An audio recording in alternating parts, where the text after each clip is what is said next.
Alright, so Keir Starmer has just given a speech, and honestly, if you're wondering where this is all heading, it's not even subtle anymore. We're being moved back towards the EU. Now let's be real about this. Ever since the Brexit referendum, there's been a large chunk of the political class, especially on the left, who have never accepted it. Not really. They may have said the words, but they've spent the last few years trying to chip away at it, every chance they get. Sadiq Khan recently went on live TV and laid out a 5-step plan to reverse the referendum result, like millions of votes just don't matter. And Starmer? Well, he said we wouldn't rejoin. But what he is doing is lining us back up with the EU, bit by bit. A closer partnership, shared future, economic cooperation. It's the same thing, just dressed up differently. And the timing matters as well. The country's struggling, cost of living, public services, energy. And instead of fixing that, we're being told the answer is more alignment with Brussels. Well. A lot of people are looking at this and thinking, this isn't leadership. This is Brexit being quietly reversed. Please consider subscribing if you're new, and then have a watch of this. The conflict in the Middle East has now entered a second month, and while we're working at pace for de-escalation and peace, it is now clear that the impact of this war will affect the future of our country. So today I want to reassure the British people that no matter how fierce this storm, we are well placed to weather it, and that we have a long-term plan to emerge from it a stronger and more secure nation. And I'm not prepared to ask the British people once again to go through a crisis, come out of it, and say, business as usual, back to the status quo. So on our economy, on our energy, and on our defence, this time will be different. We will make Britain a fairer and more secure country, because that hope is what is needed as the country comes together, and because how we emerge from this crisis will define us for a generation. So, as I set out a few weeks ago, we have a 5-point plan for the immediate crisis. We're cutting energy bills by over £100 per household today. We've extended the cut in fuel duty until September, and we're monitoring that situation daily. We're supporting people exposed to heating oil rises, setting aside £53 million for that. We're taking back control of our energy security by investing in clean British energy, because that is the only way we get your bills off the roller coaster that is controlled by Putin and the Iranian regime. And frankly, I'm sick and tired of your energy bills fluctuating up and down because we're on the international market, when if we took control of our energy and had homegrown renewables, we could stabilise your bills. And finally, as I say, we'll continue to push for de-escalation in the Middle East. Now at this point, the things he's saying don't actually sound too bad, do they? He almost comes across as a reasonable guy. Less stiff and robotic than usual, almost human-like. But then you remember, this is Starmer, one of the most untrustworthy goons in the UK Parliament snake pit, so you know that nothing good will last for very long. And sure enough, it's all just an obvious attempt to soften us up and justify his next traitorous act. Have a listen. Now, it's not going to be easy, clearly. And in the coming weeks, as you would expect, we will continue to assess the economic effects.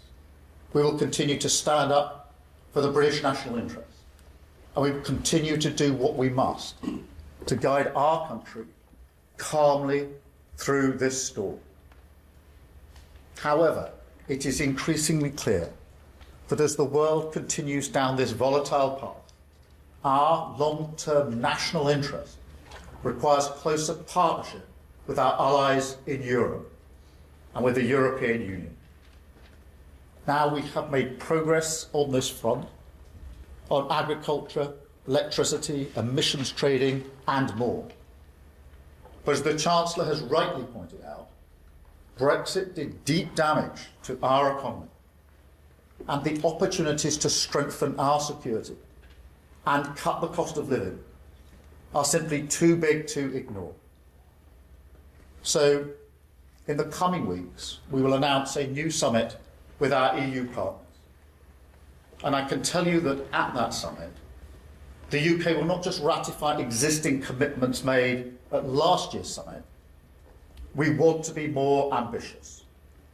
Closer economic cooperation, closer security cooperation, a partnership that recognises our shared values, our shared interests, and our shared future. A partnership for the dangerous world that we must navigate together. A world where this government will be guided at all times by the interests of the British people. Thank you. There it is. That says everything. Britain's long-term interests mean getting closer to the EU. That's not a small shift, and he's talking about making ambitious commitments.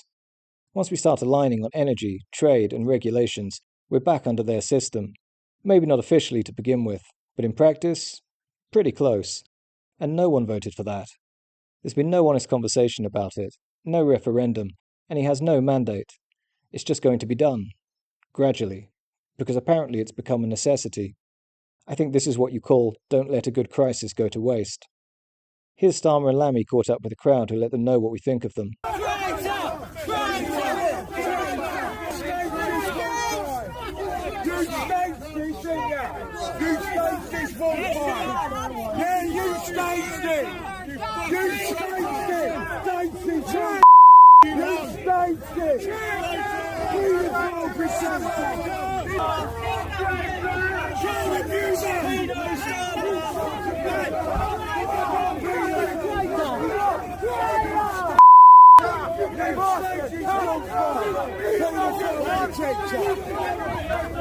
You statist!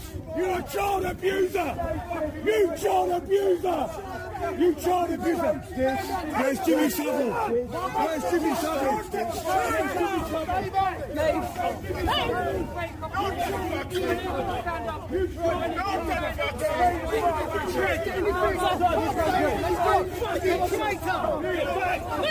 Get back! Traitor! You stop! You child abuser!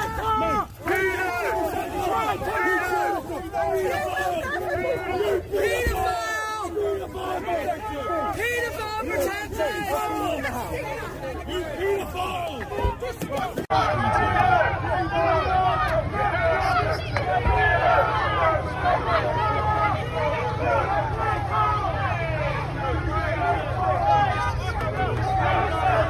Oh, don't.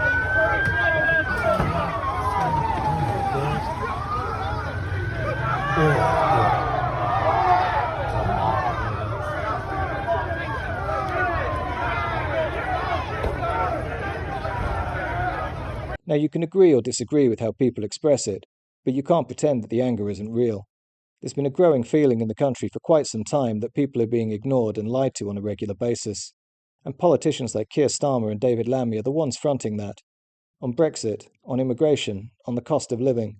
It's not just about one speech or unpopular policy, it's about the complete lack of trust that many feel in our elected representatives.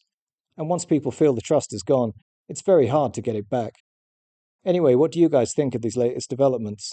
Please leave your thoughts in the comments section below. And don't forget to like and subscribe.